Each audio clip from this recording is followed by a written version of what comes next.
Sungguh, saya bisa meneruskan ini seharian. Namun saya yakin Anda sudah tahu intinya.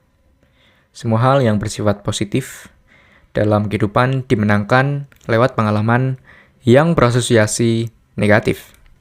Setiap usaha untuk lari dari hal negatif, untuk menghindar atau membatalkan atau membungkamnya, hanya akan menjadi bumerang. Upaya untuk menghindari penderitaan adalah bentuk penderitaan. Upaya untuk menghindari susah payah adalah susah payah. Pengingkaran terhadap kegagalan adalah kegagalan. Usaha untuk menyembunyikan rasa malu adalah bentuk rasa malu itu sendiri. Rasa sakit merupakan sebuah tenunan yang mengagumkan, yang membentuk kain kehidupan.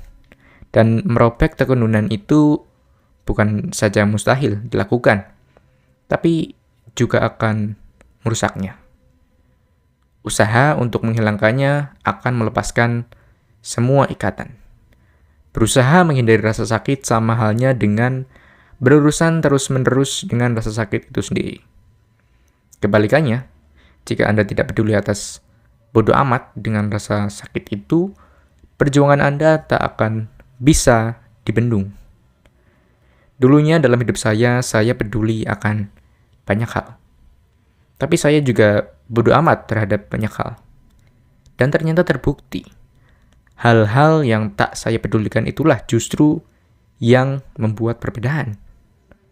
Anda pasti pernah mengenal seseorang di kehidupan Anda yang awalnya terlihat tidak punya minat terhadap sesuatu, namun tiba-tiba menunjukkan suatu prestasi yang mengagumkan. Barangkali ada suatu masa di hidup Anda sendiri ketika Anda bersikap masa bodoh dan justru meraih posisi yang luar biasa. Dalam pengalaman saya, keluar dari pekerjaan kantoran di bidang keuangan setelah menjalankan bisnis internet selama 6 minggu, sungguh merupakan prestasi tertinggi dalam catatan Hall of Fame. Masa bodoh saya. Sama halnya dengan pengalaman saya menjual semua harta yang saya miliki, lalu pindah ke Amerika Selatan. Apa saya bimbang? Tidak sama sekali. Saya pergi begitu saja, dan akhirnya justru berhasil. Momen-momen masa bodoh ini merupakan kesempatan yang paling menentukan kehidupan kita. Perubahan besar dalam karir, pilihan spontan untuk drop out dari kuliah, dan bergabung ke sebuah band rock, keputusan untuk pada akhirnya mencapakan pacar mungkin yang biasanya bikin kalian jengkel. Masa bodoh atau bodoh amat artinya memandang tanpa gentar tantangan yang paling menakutkan dan sulit dalam kehidupan dan mau mengambil suatu tindakan. Meskipun usaha untuk bersikap masa bodoh mungkin terlihat sederhana di permukaan, sebenarnya pada praktiknya Anda akan menemukan sekantong burrito baru, semacam cemilan junk food khas Meksiko. Saya sebenarnya tidak tahu apa arti kalimat barusan. Ya, tapi bodo amat. Mungkin karena sekantong burrito terdengar keren, jadi terima saja. Sebagian besar dari kita, sepanjang hidup, memberikan terlalu banyak perhatian untuk situasi yang sebenarnya tidak layak dipedulikan. Kita terlalu gusar pada petugas pom bensin yang kasar, yang memberikan uang receh untuk kembalian. Kita terlalu risau ketika program acara TV yang kita suka dibatalkan. Kita jadi kesal karena rekan kerja kita tidak menyanyikan akhir pekan kita yang luar biasa. Sementara itu, kartu kredit kita telah mencapai limit. Anjing kita membenci kita, dan si Buyung sedang nyabu di kamar mandi. Dan biar begitu, kita masih saja mempersoalkan tentang uang receh dan Everybody Loves Raymond, yang merupakan sebuah serial televisi populer di Amerika Serikat. Begini cara memahaminya. Anda kan akan meninggal suatu hari. Saya tahu bahwa ini sudah jelas. Namun saya hanya ingin mengingatkan, mungkin saja Anda lupa. Anda dan setiap orang yang Anda kenal akan meninggal suatu saat nanti. Dan dalam waktu yang singkat antara di sini dan di sana, perhatian yang Anda miliki terbatas. Sangat sedikit bahkan. Dan jika Anda memedulikan setiap hal dan setiap orang tanpa pertimbangan atau pilihan yang matang, well, hidup Anda tentu akan kacau. Ada sebuah seni yang leluhur untuk bersikap masa bodoh. Dan meskipun konsep ini terdengar konyol dan mungkin Anda menganggap saya brengsek, apa yang akan saya katakan di sini menggarisbawahi betapa pentingnya belajar memfokuskan dan memprioritaskan pikiran Anda secara efektif. Bagaimana memilih dengan teliti hal apa yang penting dan hal apa yang tidak penting untuk Anda, berdasarkan nilai pribadi yang terasa hingga tajam. Ini teramat sulit. Ini membutuhkan latihan dan kedisiplinan seumur hidup untuk mencapainya. Dan Anda akan sering gagal. Namun, ini mungkin perjuangan terlayak yang dapat dilakukan seseorang dalam hidupnya. Ini mungkin satu-satunya perjuangan dalam hidup manusia.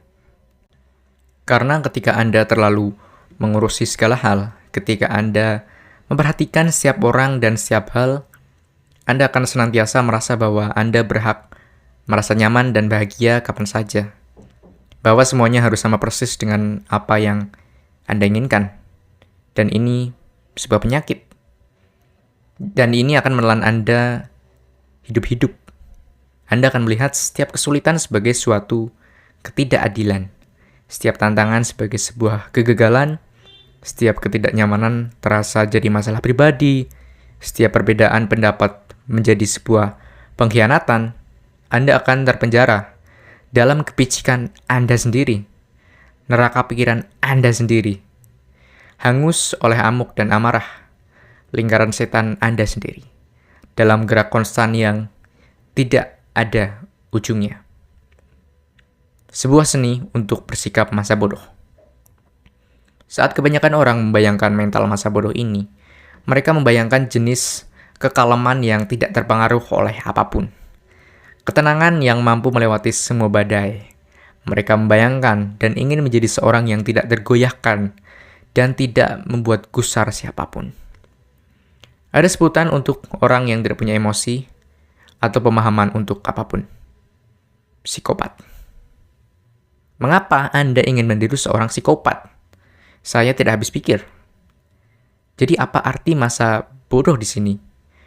Mari kita lihat 3 seni yang dapat membantu menjernihkan perkara ini. Seni pertama, masa bodoh bukan berarti menjadi acuh tak acuh. Masa bodoh berarti nyaman saat menjadi berbeda. Mari kita jernihkan. Sama sekali tidak ada yang dapat dikagumi atau diamini dalam sikap acuh tak acuh. Orang-orang yang acuh tak acuh adalah mereka yang lemah dan ciut hatinya. Mereka tergolong couch potatoes atau malas bergerak dan tukang usil di internet. Faktanya orang yang acuh tak acuh sering berusaha untuk bersikap masa bodoh karena dalam kenyataannya mereka terlalu rewel terhadap segala sesuatu. Mereka terganggu dengan apa yang dipikirkan semua orang tentang rambut mereka sehingga mereka tidak pernah bersusah payah mencuci atau menyisirnya. Mereka risau dengan apa yang dipikirkan setiap orang tentang ide mereka. Jadi mereka bersembunyi di balik sarkasme dan kritik pedas. Mereka takut tidak membiarkan siapapun mendekati mereka, sehingga mereka menampilkan sosok mereka sebagai manusia yang spesial, yang unik, dengan segudang masalah yang tidak mungkin dimengerti orang lain. Orang yang acuh tak acuh, takut terhadap dunia dan gaung pilihan mereka sendiri. Itulah alasan mereka tidak sekalipun membuat pilihan yang berarti. Mereka bersembunyi di dalam liang kelabu tanpa emosi yang mereka gali sendiri, terserap oleh diri mereka sendiri dan mengasihani diri sendiri. Terus-menerus mengalihkan perhatian mereka dari hal yang menuntut waktu dan energi mereka, yang disebut dengan kehidupan. Karena inilah fakta tentang kehidupan. Tidak pernah ada yang namanya masa bodoh. Anda pasti memedulikan sesuatu. Sisi biologis kita selalu peduli akan sesuatu. Dan karena itu kita akan selalu memedulikan sesuatu. Pertanyaannya kemudian adalah, apa yang kita pedulikan? Hal apa yang kita pilih? Dan bagaimana caranya agar kita bersikap masa bodoh terhadap hal yang memang tidak ada maknanya? Ibu saya baru saja ditipu teman dekatnya dan kehilangan uang dalam jumlah banyak. Jika saya acuh tak acuh, saya akan mengangkat bahu, menyeruput mocha dan mengunduh serial The Wire musim berikutnya. Maaf ibu. Tapi bukan itu yang saya lakukan. Saya geram, saya naik pitam. Saya berkata, dasar keparat kurang ajar.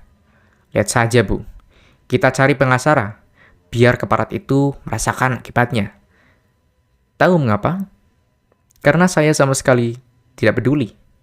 Saya akan hancurkan sekalian hidup laki-laki itu jika memang perlu. Ilustrasi tersebut menggambarkan ketajaman pertama dalam seni bersikap masa bodoh ini. Ketika berkata, keparat, awas, Mark Manson bersikap masa bodoh. Ini bukan berarti bahwa Mark Manson bersikap masa bodoh tentang apapun. Sebaliknya yang dimaksud adalah bahwa Mark Manson bersikap masa bodoh terhadap kesengsaraan yang menghalangi tujuannya. Dia tidak ambil pusing dengan orang-orang yang geram saat ia melakukan sesuatu yang dirasa benar atau penting atau mulia. Artinya adalah bahwa Mark Manson adalah tipe orang yang akan menulis kisah dirinya sebagai orang ketiga hanya karena dalam pikirannya itu adalah hal yang tepat untuk dilakukan. Dia hanya masa bodoh. Itu saja. Inilah yang patut untuk dikagumi. Tentu saja bukan saya yang harus Anda kagumi dalam kalimat-kalimat di atas. Namun perjuangan Anda dalam mengatasi kesulitan, kerelaan untuk menjadi berbeda, dipandang sebagai orang buangan sama masyarakat. Semua itu dibentuk demi nilai-nilai orang itu sendiri. Kesediaan untuk menatap lekat-lekat kegagalan dan mengangkat jari tengah Anda ke arahnya. Orang-orang yang tidak peduli dengan kerasnya perjuangan itu, tak peduli dengan resiko kegagalan, masa bodoh akan hal-hal yang memalukan yang mungkin terjadi. Orang-orang yang hanya tertawa, lalu kembali mengerjakan apa yang mereka yakini karena mereka tahu kalau itu benar. Mereka tahu kalau itu lebih penting daripada diri mereka sendiri.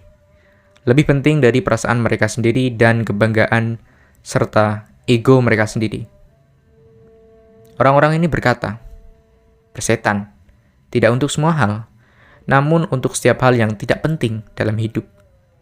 Mereka menyimpannya untuk perkara yang sungguh penting. Teman-teman, keluarga, target hidup, burritos, dan mungkin 1 atau 2 gugatan hukum. Dan karena keputusan itulah, karena mereka memutuskan untuk menyimpan kepeduliannya hanya untuk hal-hal besar yang penting. Sebagai balasannya orang-orang jadi peduli terhadap mereka. Karena berikut ini lagi-lagi adalah fakta tentang kehidupan. Anda tidak akan bisa menjadi sosok penting yang mengubah hidup beberapa orang tanpa menjadi bahan candaan dan tertawaan bagi orang lain terlebih dahulu. Tidak akan bisa. Karena tidak ada yang sempurna. Tidak ada yang bisa menghindari kesulitan. Ada sebuah ungkapan, entah kemanapun kamu pergi, disitulah dirimu. Hal yang sama juga berlaku untuk kesulitan dan kegagalan. Masa bodoh kemanapun Anda pergi, akan ada 300 kg kesulitan yang menanti Anda. Dan itu tidak apa-apa. Intinya adalah bukan menghindari kesulitan. Intinya adalah menemukan hal sulit yang bisa Anda nikmati. Seni kedua, untuk bisa mengatakan bodo amat pada kesulitan, pertama-tama Anda harus peduli terhadap sesuatu yang jauh lebih penting dari kesulitan. Bayangkan Anda berada di toko makanan, dan Anda melihat seorang wanita tua berteriak kepada seorang kasir, memakinya karena tidak memperbolehkannya menggunakan kupon 3 sennya. Mengapa wanita ini mengamuk? Toh itu cuma 3 sen. Akan saya katakan alasannya. Wanitamu itu mungkin tidak punya hal lain yang lebih baik untuk dilakukan setiap hari selain duduk di rumah mengguntingi kuponnya. Dia tua dan kesepian. Anak-anaknya brengsek dan tidak pernah datang berkunjung. Dia tidak pernah lagi bercinta selama 30 tahun. Dia tidak bisa kentut tanpa merasa sangat kesakitan di punggung bagian bawahnya. Tunjangan pensiun adalah tumpuan hidup terakhirnya, dan dia kemungkinan akan meninggal dengan memakai popok dewasa sambil membayangkan dirinya berada di Candyland. Jadi wanita reta itu pun mengguntingi kupon-kupon tersebut. Hanya itu yang dimilikinya, dirinya dan kupon keparatnya. Hanya itu yang penting baginya karena tidak ada hal lain yang bisa ia pedulikan. Dan begitulah saat kasir berjerawat berusia 17 tahun itu menolak untuk menerima satupun kuponnya.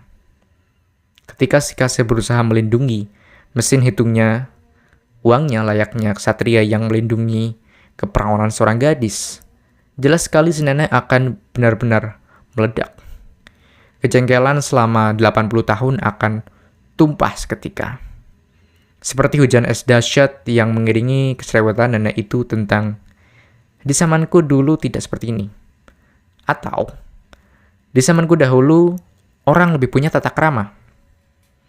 Alasan dibalik orang-orang yang mengobral kepedulian mereka seperti es krim di perkemahan musim panas ini adalah bahwa mereka tidak punya sesuatu yang layak untuk dipedulikan. Jika Anda menyadari kalau diri Anda sedang konsisten memberikan porsi perhatian yang terlalu berlebihan untuk hal sepele seperti membuat Anda gusar, foto baru mantan pacar Anda di Facebook, betapa cepat baterai remote TV Anda mati, kehilangan kesempatan membeli hand sanitizer 2 gratis 1, artinya Anda tidak punya sesuatu yang layak dikerjaan di hidup ini. Dan itulah masalah Anda sungguhnya. Bukan hand sanitizer, bukan juga remote TV. Saya pernah mendengar seorang seniman mengatakan bahwa ketika seorang tidak memiliki masalah, pikiran secara otomatis akan menemukan cara untuk menciptakan suatu masalah.